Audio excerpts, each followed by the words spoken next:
So for the people that don't know me, my name is Kevin Bonnet. I'm a longtime member here at the church. I served in the United States Navy from 1989 to 1993 aboard the USS Simon Bolivar. It's a ballistic missile submarine.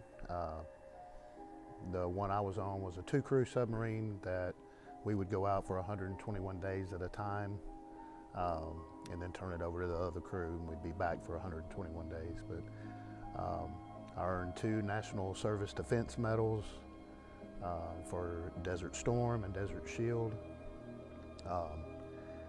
It was a rough time, it really was. I mean, spending that much time, you're totally isolated from any people except for the other 125 people on board.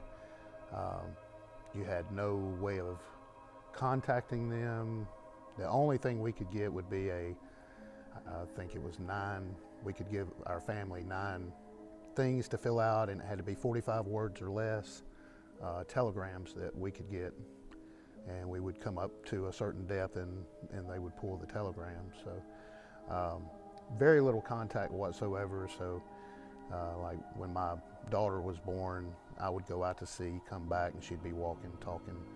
And so I missed a lot of things in her life, early life. So it had its negatives, but it made me the man I was today. So I really liked being in the military. It shaped me into who I am today, the discipline that was there. So, and serving my country and being able to, if need be, put my life on the line for our freedoms. That means a lot to me. But there were times out there that you really reached out to God. One time in particular, or well, it was more than one time. We did it every time we went out to sea. But we would do a test dive, and that's where we would go to. I believe it was 1,200 feet deep. They would station us at all the places that seawater would come into the ship, and when you started down, there weren't any leaks. You had to report as the leaks got faster and stronger. So by the time we got down to the test depth area, it was a stream that was coming in the boat. So you could actually see the walls of the submarine kind of close in a little bit, the pressure. But our ship was a strategic deterrent. So the best way I could put it, our ship was to go hide.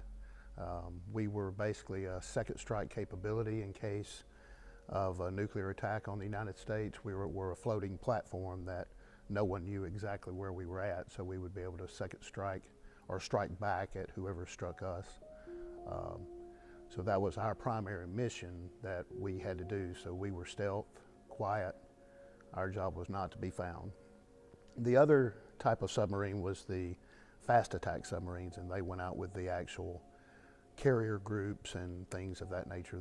They provided underwater support for them, but they were a 1-crew submarine, and they would stay out much longer than we would. When I say they would deploy for 6 months at a time, but they would pull into port every couple of weeks, where I think the whole time I was out, I think I did 5 patrols, and we pulled in 3 times to other ports, so that was very few and far between. I do remember one fun time we had. We actually pulled off the coast of the Bahamas and had a swim call, and so they posted someone up top. He was a shark watch with a rifle, and we just jumped off the submarine into the water and had a ladder on the side of the submarine climbing back up. And of course, it's basically it's black pavement on the submarine, so we're sitting out in the middle of the sun. We hadn't had sun in 3 months, so needless to say, we had a bunch of burnt sailors for the next week or so. And for the few people, a lot of people didn't like the food on the submarine. I loved it. I mean, every 6 hours there was a meal. So I was one of the few. I would always gain weight on the submarines, where most everybody would lose. This was a letter I found from my captain that we got right after I got on board the ship, and it just kind of tells what our goal is. And it's our primary mission is the protection of the United States by exercising the concepts of strategic deterrence. This mission is the most important mission of any of the armed services of the United States. I expect each of you to do your best to be ready to conduct this mission at all times. So basically that was our mission, and we were to be ready and alert at all times. I know most people had never watched it, but the movie Crimson Tide with Denzel Washington, that's about the most realistic movie that I've ever seen depicting what we actually did. I could easily see some things like that happen. What it means to me to be a veteran is just knowing that that I spent time serving my country, the greatest country in the world, and I was willing to put my life on the line for our freedoms. And it gives me a deeper respect for anyone who has served in any branch of the armed services that's done the same, and ultimately the people that have paid the ultimate sacrifice. You know, I owe what we have to them.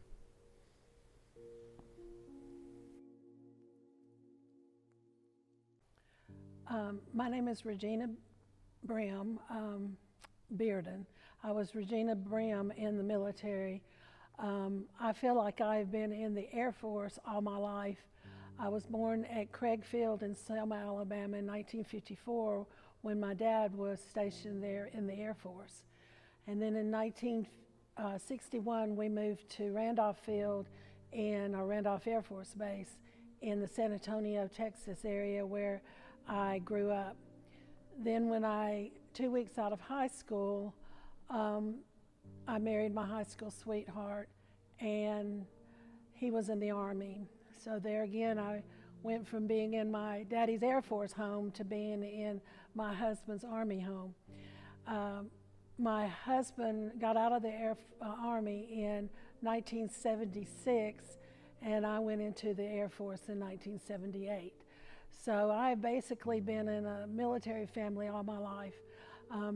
I have a pride for the United States of America and for my country that is overwhelming. I still stand at attention when the national anthem is played, no matter where I am.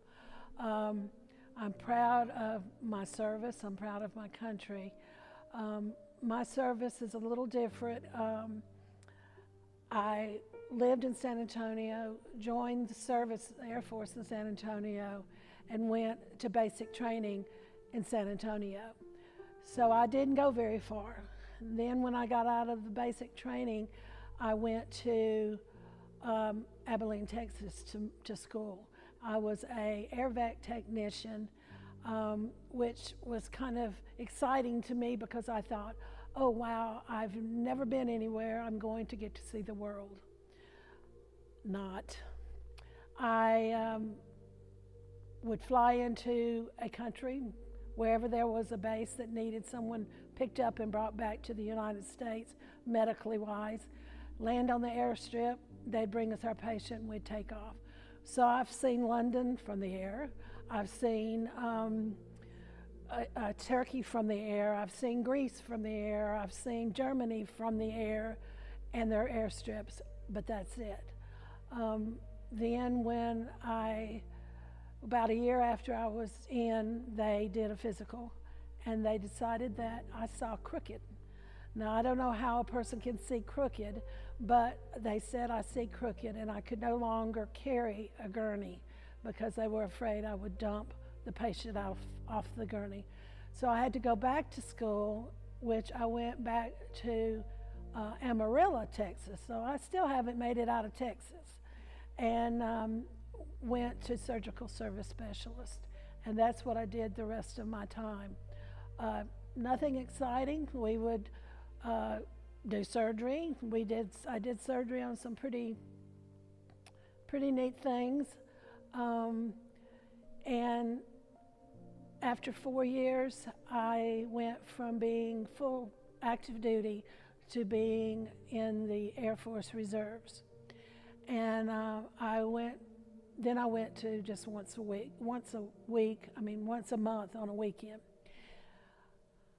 I would have loved to have stayed in. My heart still is in the military. I love our military. I don't miss a time to tell someone thank you for serving our country.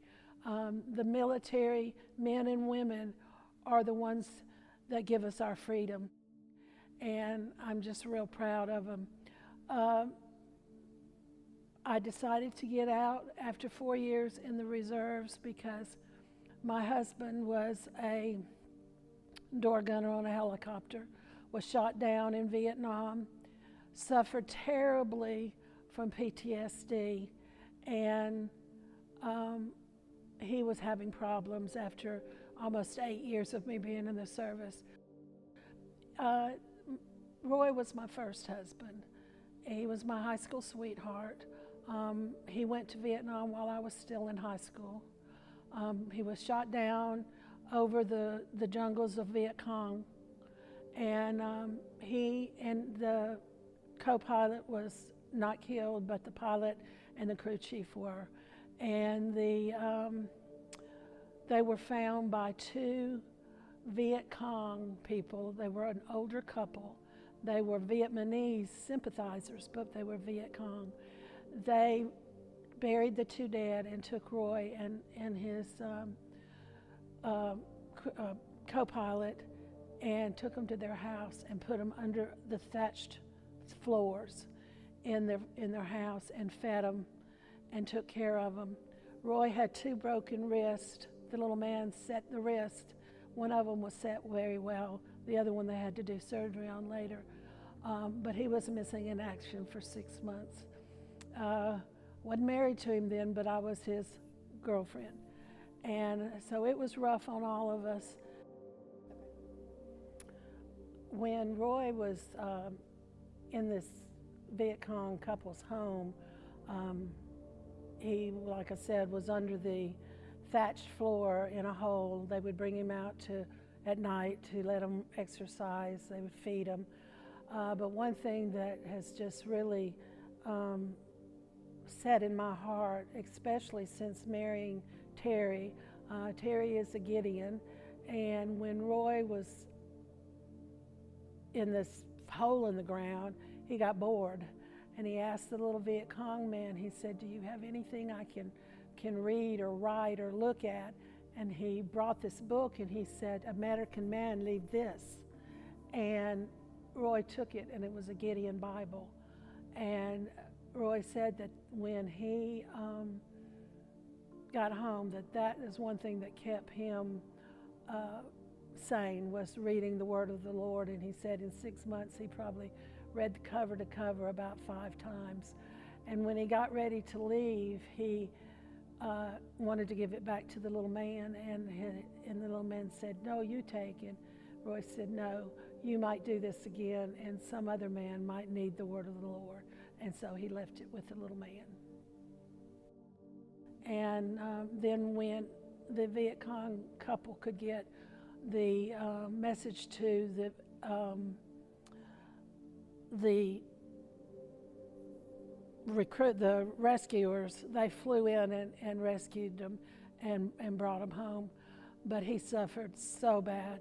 And so many of the women just give up and leave. And this is where I felt like I did some of my best serving, was as a civilian, loving my husband, taking care of him, and volunteering at the VA hospital, where you just don't know what these men and women are going through from serving in the Vietnam War, the World War II, Korean, Desert Storm, all of those. They are just,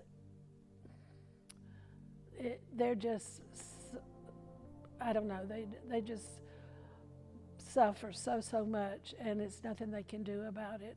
It just comes on. And he passed away in 2006. It was not anything to do with his PTSD. He also had other things wrong with him.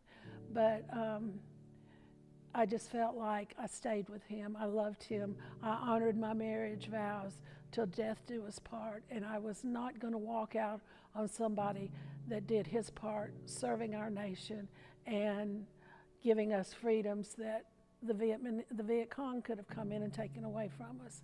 And so I felt like until 2006, I was serving the military.